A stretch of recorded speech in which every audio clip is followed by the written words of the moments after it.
Tonight on Red Eye, can David Copperfield make rape accusations disappear? If not, he'll have to pull a lawyer out of his hat. Oh, how I love magician humor. Why has San Fran got your back when it comes to smack? We inject, you decide. Why have these girls put the fun in fundraiser? God, I hope they're legal. Red Eye starts as soon as I get back to my pre-pregnancy weight. God, I'm so repulsive in these jeans. Welcome to Red Eye, where it's prime time in Sri Lanka. I'm here tonight with Alisyn Camerota, Fox and Friends' first co-host, which you can see weekdays at 6 a.m. Eastern. If beauty were carbon monoxide, she would be silent but deadly, and also be responsible for approximately 450 deaths per year. Bill Schultz, my grotesque and tragically underweight sidekick. Joining us from our LA bureau is the lovely actress Alisyn Camerota. She's also a former Dallas Cowboys cheerleader. If hotness were a gym, large, sweaty men would be inside her. Probably doing jumping jacks of some kind. Is that what they do in the gym? I believe it's true. Down in the newsroom is criminal defense attorney Jeff Lichtman. If brains were 12 inches, he'd be a foot. We're nothing if not informative. And next to me is the wonderful comedian Doug Benson. He's a writer and comedian. You can see him regularly on VH1's Best Week Ever. If hilarity were cabbage, I'd boil and then eat him. And probably have gas. In that order. I would hope so. My God. To the Gregalog. Restrooms in the back.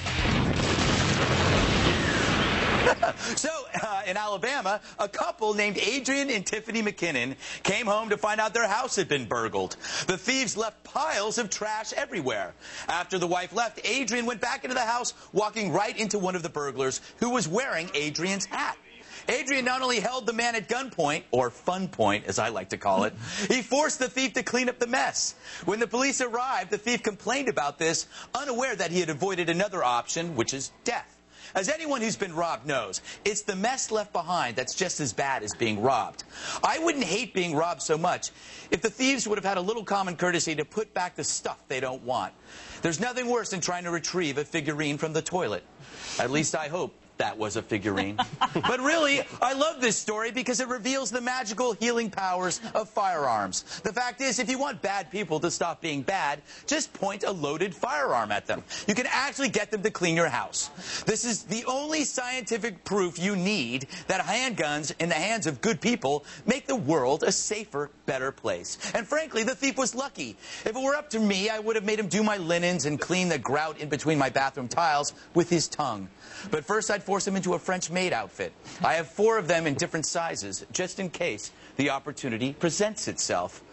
Und das ist mein Darmgefühl.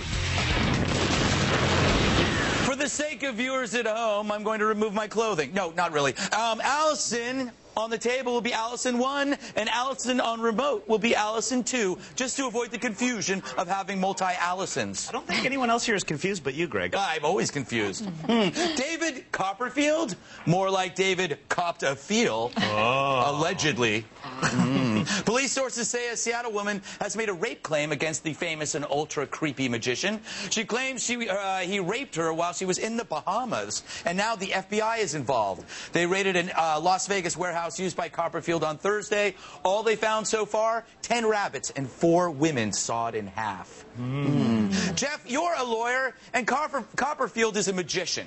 So clearly he could make any evidence disappear. What are they looking for in that warehouse? You know, it's funny. The rape occurs in the Bahamas, and they're searching a warehouse that supposedly contains memorabilia and magic tricks. I didn't realize that roofies were considered magical. Yes, they... Hang out with Greg. Yes, they are magical. The beauty of it is it makes your memories disappear. Just like memory rabbits. Doug, you hate magicians, but even if Copperfield is innocent, I know you hate him, I can tell. Wouldn't it be awesome to see Copperfield go to jail just to prove that he can escape like a real magician would? That would be great. I'd love to see him escape from jail. That'd be fantastic, Greg. Thank you. You answer your own questions, don't you? Yes, but you can elaborate on what I just said. And beyond that, Greg, I would have to add that David Copperfield is a magician, and they're all sneaky. They really are. It's true. They base their whole life on trying to fool people into believing something that's not. Yeah. Just like a rapist. Alisyn 1, you're a woman. Do you find Copperfield as sinister as I do? He has all these beautiful model girlfriends. Yes, which is peculiar. I thought that perhaps he had worked some magic on them because he's not that appealing. But this guy is a world-famous illusionist. Yes. And he couldn't figure out how to hide $2 million in his Las Vegas warehouse because cops seized $2 million of his when they went to raid it today. Really? But he couldn't rig up some sort of like dummy wall or smoke and mirrors and make them think it was an empty safe when in fact it was stuffed full of money. Isn't that magic 101? I know. Everybody knows you just hide it in pillowcases behind the porn. What does money have to do with the case anyway? Why would they seize his money? Is it like because he got some sort of rape fund that he's got? It's a rape fund. I have one of those. Alisyn 2. Allegations are often made against famous people because they're rich targets. At least that's what Copperfield's lawyer is saying. Do you believe that?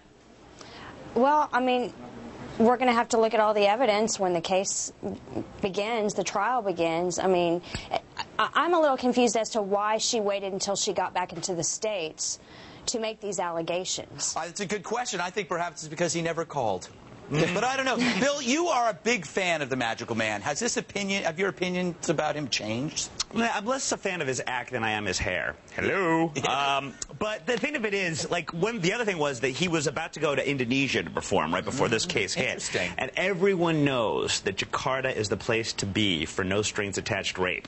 So as far as I'm concerned, he is guilty already, Greg. I didn't know there were no strings attached. Yeah, you're breaking the law. They have like sort of red light rape zones over there. Really? That you can just go willy-nilly. I'd like to apologize to our Jakartan audience. Bill is only joking. You're wonderful people. I'll be there soon, Jakarta. All right. They get the show in prime time. It's interesting. It's true. It's not late at all over there. It is.